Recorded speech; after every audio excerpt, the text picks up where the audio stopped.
ये काला बाजारी, ये देखो इस तरह, ये काला बाजारी चले सब यहाँ से जी तो किसी भी देख नहीं सकता है कि 420 की धारा के अंतर्गत आता है केस और इसमें 420 की गई है। इसको आम मुख्तियार द्वारा जो सर्वे नंबर जो जमीन का था 22/1 का 22/1 तो सर्वे नंबर भूमि का मुख्तियार बनाया गया, जबकि उस रजिस्ट्री 22/21 की करी गई है, जबकि ये फर्जी तरीके से हुआ है। किसके पास थी ये ज़मीन?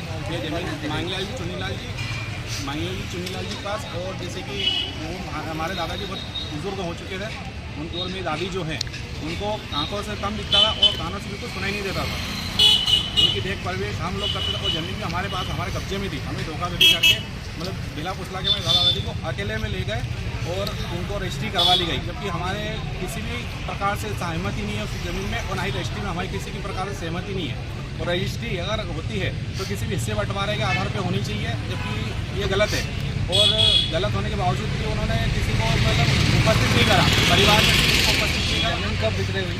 ये ज़मीन 2011 में आपका खेती वगैरह ज़मीन को करते थे, खेती वगैरह करते थे, वो उनका भी एक्सपायर होने के बाद इस ज़मीन को गलत तरीके से अवैध रूप से इन लोगों ने जालसाजी करके सिविल न्यायालय का केस चलने के बावजूद भी इस ज़मीन को विक्रय किया है।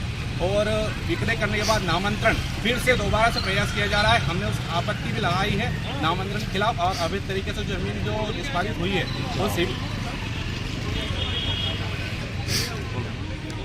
और एसडीओपी साहब के यहाँ थाने पे भी हमने कंप्लेंट की, इंदौर में भी कंप्लेंट की है, कलेक्टर साहब को भी ज्ञापन दिया है हमने।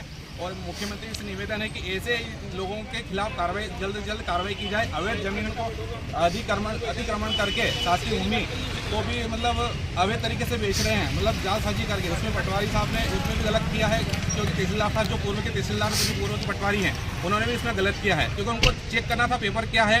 आप जमीन की रजिस्ट्री का नामांतरण कर रहे हैं, किस प्रकार से नामांतरण किया जा रहा है और अवैध तरीके से हो रहा है सारा काम।